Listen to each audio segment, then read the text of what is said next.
사랑하는 여러분, 오늘은 12장에서 15장까지의 말씀을 통독합니다.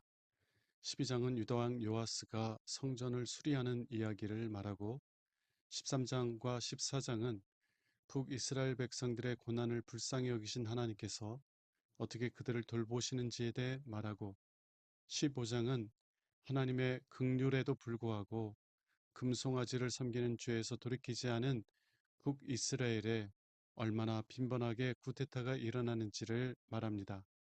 오늘 말씀을 통해서 하나님을 떠난 삶이 어떠한 결과를 가져오는지, 그리고 그러한 삶을 살아가고 있는 이들을 불쌍히 여기시는 하나님의 마음에 대해 묵상해 보시기 바랍니다. 12장 유다의 8대 왕 요아스. 이스라엘의 예후왕 7년에 요아스가 유다왕이 되어 예루살렘에서 40년을 통치하였다. 그리고 그의 어머니는 브엘세바 사람 시비아였다. 그는 제사장 여호야다의 교훈을 받는 동안 여호와께서 보시기에 옳은 일을 하였으나 산당을 헐지 않았으므로 백성들은 계속 거기서 제사를 지내며 분향하였다. 어느 날 요아스 왕은 제사장들을 모아놓고 이렇게 말하였다. 여러분은 여호와의 성전에 바치는 예물, 곧 정기적으로 걷어들이는 인두세와 서약으로 바치는 예물과 백성들이 자진해서 바치는 모든 돈을 모아 성전을 수리하는 데 사용하도록 하시오. 그러나 요아스가 나라를 다스린 지 23년이 될 때까지 제사장들은 성전을 수리하지 않았다. 그래서 그는 여호야다와 다른 제사장들을 불러 물었다. 어째서 당신들은 성전을 수리하지 않았소? 이제부터 당신들이 걷어들인 돈을 보관하지 말고 다른 사람에게 넘겨주어 성전 수리를 하게 하시오. 그래서 제사장들은 백성들에게 돈을 직접 받지 않고 자기들이 성전을 직접 수리하지 않기로 합의하였다. 그때 제사장 여호야다는 상자 하나를 가져다가 뚜껑에 구멍을 뚫어 성전 정면의 우측단 곁에 두었다. 그래서 성전문을 지키는 제사장들은 백성들이 성전에 가져오는 모든 돈을 받아 그 헌금함 속에 넣었다. 그리고 헌금함에 돈이 많이 모이면 궁중 서기관과 대제사장이 올라와서 그 돈을 계산하여 성전 수리 담당자들에게 넘겨주었다. 그러면 그들은 그 돈으로 목수와 건축자와 채석공의 임금을 주고 성전을 수리하는 데 필요한 목재와 돌을 사고 그 밖에 필요한 곳에 사용하였다.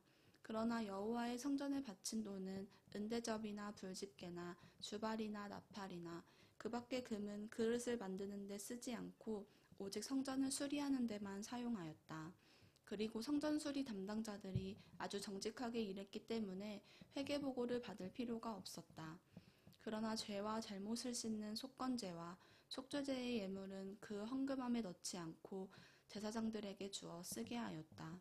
그때 시리아의 하사엘 왕이 가드를 공격하여 점령한 다음 예루살렘을 치려고 올라오자 요아스는 그의 선왕 여호사밧과 여호람과 아하시야가 여호와께 바친 모든 예물과 그리고 자기가 바친 예물까지 포함하여 성전과 왕궁에 있는 모든 금을 거두어 하사엘 왕에게 선물로 보냈다. 그래서 하사엘은 자기 군대를 이끌고 예루살렘에서 물러갔다. 그 밖에 요아스가 행한 모든 일은 유다 왕들의 역사책에 기록되어 있다. 그러나 요아스의 두 신하 시므앗의 아들 요사갈과 소멜의 아들 여호사밧이 반란을 일으켜 실라로 내려가는 길가에 밀로궁에서 왕을 살해하였다. 그래서 요아스는 다윗성에 있는 그의 조상들의 묘에 장사되었고 그의 아들 아마샤가 왕위를 계승하였다. 13장 이스라엘의 11대 왕 여호아스. 아하시아의 아들인 유다의 요아스 왕 23년에 예후의 아들 여호아스가 이스라엘의 왕이 되어 사마리아에서 17년을 통치하였다. 그러나 그는 여호와께서 보시기에 악을 행하며 이스라엘 백성을 범죄하게 한 느밧의 아들 여로보암을 본받아 그 죄에서 떠나지 않았다. 그러므로 여호와께서 이스라엘을 향하여 분노하시고 그들을 계속 시리아의 하사엘 왕과 그의 아들 벤하닷의 지배를 받게 하였다. 그러나 여호아하스가 여호와께 부르짖어 기도하자 여호와께서는 시리아 왕이 이스라엘 백성을 가혹하게 학대하는 것을 보시고 그의 기도에 응답하셔서 지도자 한 사람을 보내 그들을 시리아 사람들에게서 구출해내셨다. 그래서 이스라엘 사람들은 전과 같이 평화롭게 지냈으나 그들은 이스라엘 백성을 범죄하게 한 여로보암을 본받아 계속 죄를 짓고 사마리아에 있는 아세라 여신상을 치우지 않은 채 그대로 두었다. 이때 여호아하스에게는 마병 50명과 전차 10대와 보병 10,000명의 병력밖에 없었는데 이것은 시리아 왕이 이스라엘 백성을 발밑에 티끌처럼 짓밟아 버렸기 때문이었다. 그 밖에 여호아하스가 행한 모든 일은 이스라엘 왕들의 역사책에 기록되어 있다. 그는 죽어 사마리아에 장사되었고 그의 아들 여호아스가 왕위를 계승하였다. 이스라엘의 12대 왕 여호아스. 유다의 요아스 왕 37년에 여호아하스의 아들 여호아스가 이스라엘의 왕이 되어 사마리아에서 16년을 통치하였다. 그도 여호와께서 보시기에 악을 행하며 이스라엘 백성을 범죄하게 한 느밧의 아들 여로보암을 본받아 그 죄에서 떠나지 않았다. 그 밖에 여호와스가 행한 모든 일과 그가 유다의 아마샤 왕과 싸운 전쟁 이야기는 이스라엘 왕들의 역사책에 기록되어 있다. 여호와스는 죽어 이스라엘의 다른 왕들처럼 사마리아에 장사되었고 그의 아들 여로보암 2세가 왕위를 계승하였다. 엘리사의 죽음. 엘리사가 병들어 죽게 되자 이스라엘의 여호아스 왕이 문병하러 가서 눈물을 흘리며 나의 아버지여 나의 아버지여 이스라엘의 전차와 마병이여 하고 부르짖었다. 이때 엘리사가 활과 화살을 가져오십시오 하였다. 여호아스가 그것을 가져오자 엘리사는 왕에게 활을 쏠 준비를 하게 하고 자기 손을 왕의 손 위에 얹었다. 그러고서 그는 왕에게 동쪽 창문을 열고 활을 쏘라고 하였다. 왕이 활을 쏘자 엘리사는 이렇게 외쳤다. 이것은 여호와의 화살, 곧 시리아에 대한 승리의 화살입니다. 왕은 아벡에서 시리아군을 쳐서 그들을 완전히 정복할 것입니다. 그러고서 엘리사는 왕에게 다른 화살을 집어 땅을 치라고 했다. 그러자 왕은 3번만 치고 그쳤다. 그래서 엘리사는 화가 나서 왕에게 이렇게 말하였다. 왕은 5번을 쳤어야 했습니다. 그랬더라면 왕은 시리아를 완전히 정복할 수 있을 텐데 왕이 3번밖에 치지 않았으므로 그들을 3번만 무찌를 것입니다. 그 후에 엘리사는 죽어 장사되었다. 이 당시에는 모압의 도적대가 봄만 돌아오면 이스라엘 땅을 침범하여 약탈하기가 일쑤였다. 한 번은 이스라엘 사람들이 장사를 지내다가 모압 도적대를 보고 다급한 나머지 시체를 엘리사의 무덤에 던져놓고 달아나 버렸다. 그런데 그 시체가 엘리사의 뼈에 닿는 순간 죽은 사람이 살아나 벌떡 일어서지 않겠는가. 이스라엘과 시리아와의 전쟁. 여호아하스 왕이 나라를 다스리는 동안 시리아의 하사엘 왕이 언제나 이스라엘을 괴롭혔으나 여호와께서는 아브라함과 이삭과 야곱과 맺은 계약을 생각하셔서 이스라엘 백성에게 은혜를 베풀고 그들을 불쌍히 여겨 이스라엘을 완전히 멸망시키지 않으시고 지금까지 그들을 자기 앞에서 쫓아내지 않으셨다. 시리아의 하사엘 왕이 죽자 그의 아들 벤 하닷이 왕위를 계승하였다. 이때 이스라엘의 여호아스 왕은 벤하닷을 3차에 걸쳐 치고 자기 아버지 여호아하스가 빼앗겼던 성들을 되찾았다. 14장 유다의 9대 왕 아마샤. 여호아하스의 아들인 여호아스 왕 2년에 요아스의 아들 아마샤가 유다 왕이 되었다. 그는 25세의 왕위에 올라 예루살렘에서 29년을 통치하였다. 그리고 그의 어머니는 예루살렘 사람 여호앗단이었다. 아마샤는 여호와께서 보시기에 옳은 일을 하였으나 그의 조상 다윗 같지는 않았다. 그도 자기 아버지 요아스를 본받아 산당을 헐지 않았으므로 백성들은 계속 그곳에 가서 제사를 지내며 분향하였다. 아마샤는 세력 기반을 튼튼하게 굳힌 다음 자기 아버지를 살해한 신하들을 처형시켰으나 그들의 자녀들은 죽이지 않았다. 이것은 모세의 율법책에 기록된 대로 부모는 자녀의 죄 때문에 죽어서는 안 되며 자녀도 부모의 죄 때문에 죽는 일이 있어서는 안 되고 모든 사람들은 각자 자기 죄에 대해서만 그 대가를 치러야 한다는 여호와의 명령에 그가 순종하였기 때문이었다. 아마샤는 소금 골짜기에서 에돔 사람 10,000명을 죽이고 또 셀라성을 정복하여 그 이름을 욕드엘이라고 불렀는데 그것이 지금까지 그대로 불려지고 있다. 그 후 아마샤는 예후의 손자이며 여호아하스의 아들인 이스라엘의 여호아스 왕에게 정면으로 한번 겨루어 보자는 뜻을 전했다. 그러나 이스라엘의 여호와스 왕은 아마샤에게 이런 회답을 보냈다. 한 번은 레바논의 가시나무가 백향목에게 내 딸을 내 아들에게 주어 아내를 삼게 하라 하였으나 바로 그때 들짐승이 지나가다가 그 가시나무를 짓밟아 버렸다. 내가 에돔을 쳐서 이기더니 대단히 교만해졌구나. 너는 현재의 영광을 만족스럽게 여기고 내 집이나 지키고 앉아있거라. 어째서 내가 화를 스스로 불러일으켜 너와 유다가 함께 망하려고 하느냐. 그러나 아마샤가 듣지 않으므로 이스라엘의 여호와스 왕은 군대를 이끌고 가 유다의 벳세메스에서 아마샤와 정면으로 충돌하였다. 그 전투에서 유다군은 패하여 모두 자기 집으로 도망치고 말았다. 여호와스는 거기서 아마샤를 생포하고 또 예루살렘으로 가서 에브라임 문에서부터 성 모퉁이 문까지 180m에 달하는 성벽을 헐고 성전과 궁전의 모든 금과 은과 기구를 약탈한 다음 많은 사람들을 인질로 잡아 사마리아로 돌아갔다. 그 밖에 여호와스가 행한 모든 일과 그가 유다의 아마샤 왕과 싸운 전쟁 이야기는 이스라엘 왕들의 역사책에 기록되어 있다. 그는 죽어 이스라엘의 다른 왕들처럼 사마리아에 장사되었고 그의 아들 여로보암 2세가 왕위를 계승하였다. 이스라엘의 여호와스 왕이 죽은 후에도 유다의 아마샤 왕은 15년을 더 살았다. 아마샤가 행한 모든 일은 유다 왕들의 역사책에 기록되어 있다. 예루살렘에서 반역이 일어나자 아마샤는 라기스로 도망하였다. 그러나 반역자들은 그곳까지 쫓아가서 그를 죽이고 그 시체는 말에 실어 예루살렘으로 가지고 와서 다윗성에 있는 그 조상들의 묘에 장사하였다. 그러고서 유다 사람들은 아마샤의 아들 우시야를 왕으로 삼았는데 그때 그의 나이는 16세였다. 우시야는 자기 아버지가 죽은 다음에 엘랏을 다시 정복하여 재건하였다. 이스라엘의 13대 왕 여로보암 2세, 요아스의 아들인 유다의 아마샤 왕 15년에 여호와스의 아들인 여로보암 2세가 이스라엘의 왕이 되어 사마리아에서 41년을 통치하였다. 그러나 그는 여호와께서 보시기에 악을 행하며 이스라엘 백성을 범죄하게 한 느밧의 아들 여로보암 1세를 본받아 그 죄에서 떠나지 않았다. 여로보암 2세는 이스라엘의 하나님 여호와께서 그의 종 가드에벨 사람 아미떼의 아들인 예언자 요나를 통하여 말씀하신 대로 북쪽 하맛 고개에서부터 남쪽 사해에 이르는 이스라엘의 모든 잃어버린 땅을 되찾았다. 여호와께서는 모든 이스라엘 사람들이 고통당하는 것과 그들을 도와줄 자가 없는 것을 보시고 또 이스라엘을 지상에서 완전히 없애버리는 것이 그의 목적이 아니었으므로 여로보암 2세를 통하여 그들을 구해주신 것이다.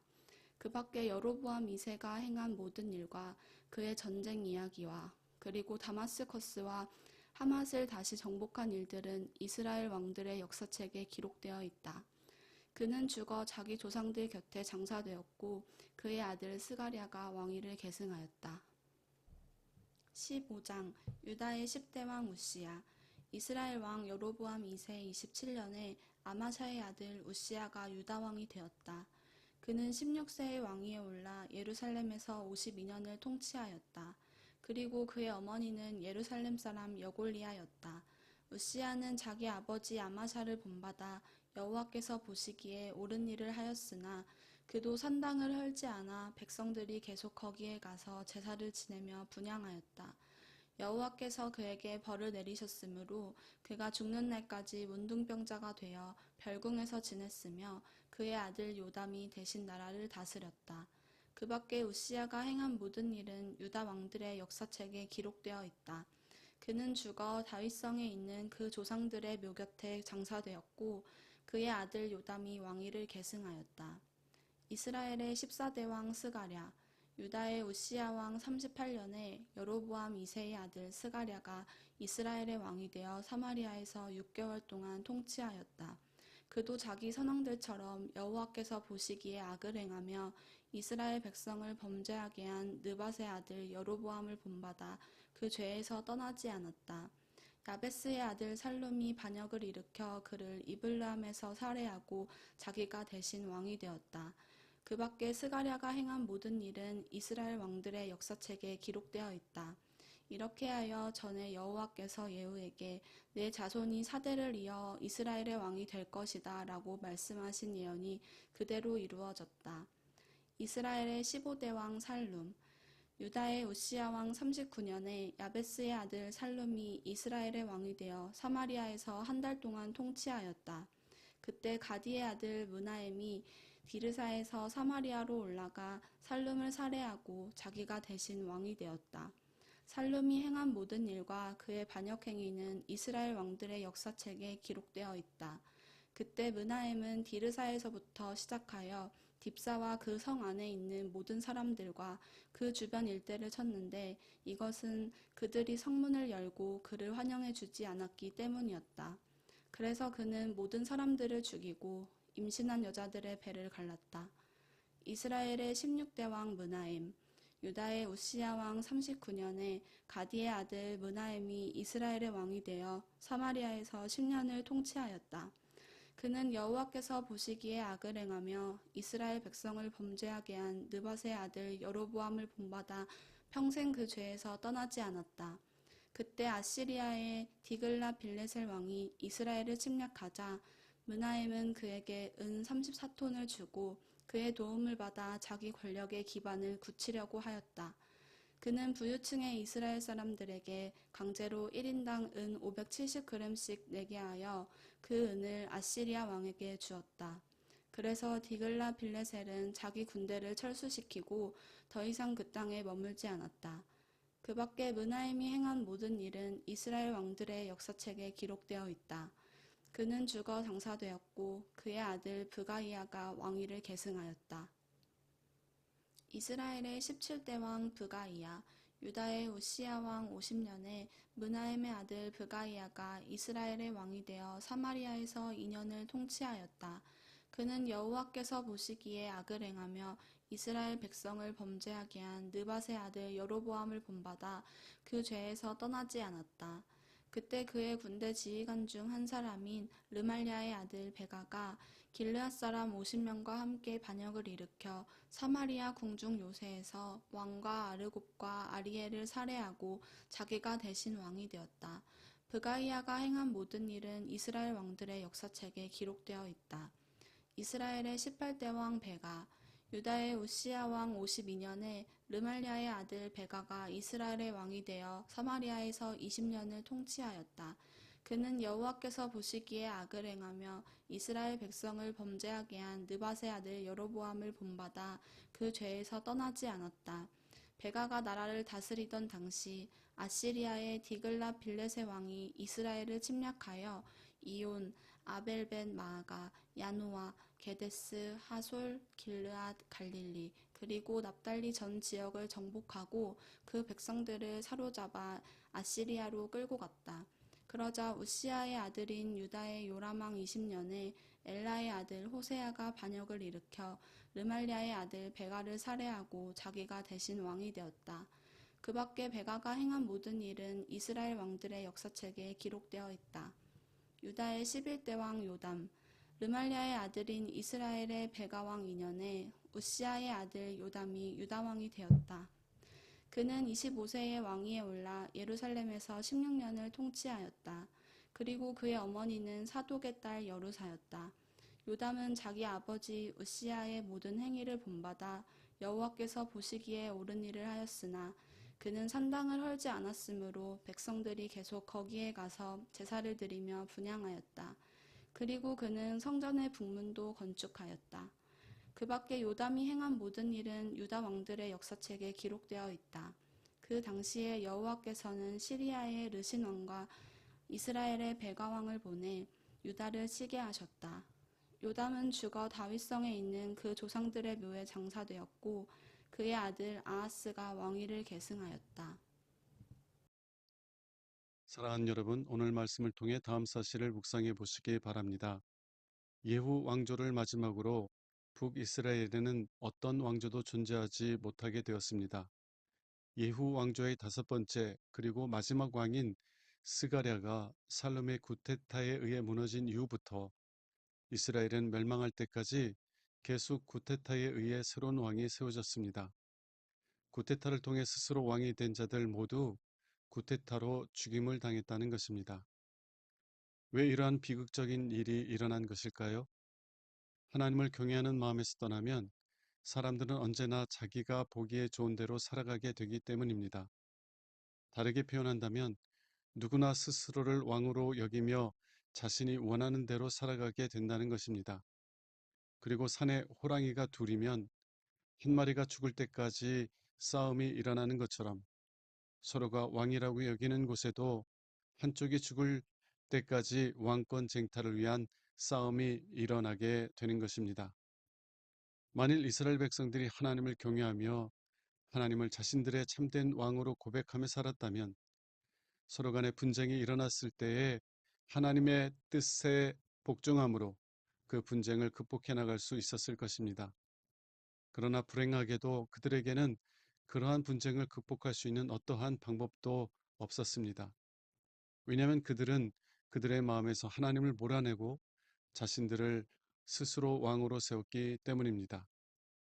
사랑하는 여러분, 여러분의 삶의 왕은 누구입니까?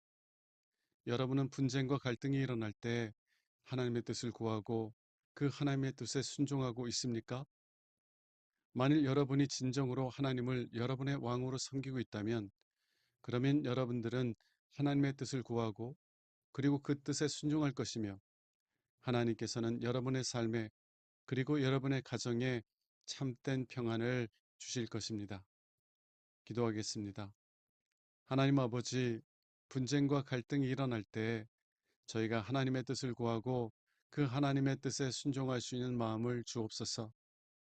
그래서 다툼과 미움 속에서 살아가는 것이 아니라 긍휼히 여기며 사랑하는 삶을 살아가게 하옵소서.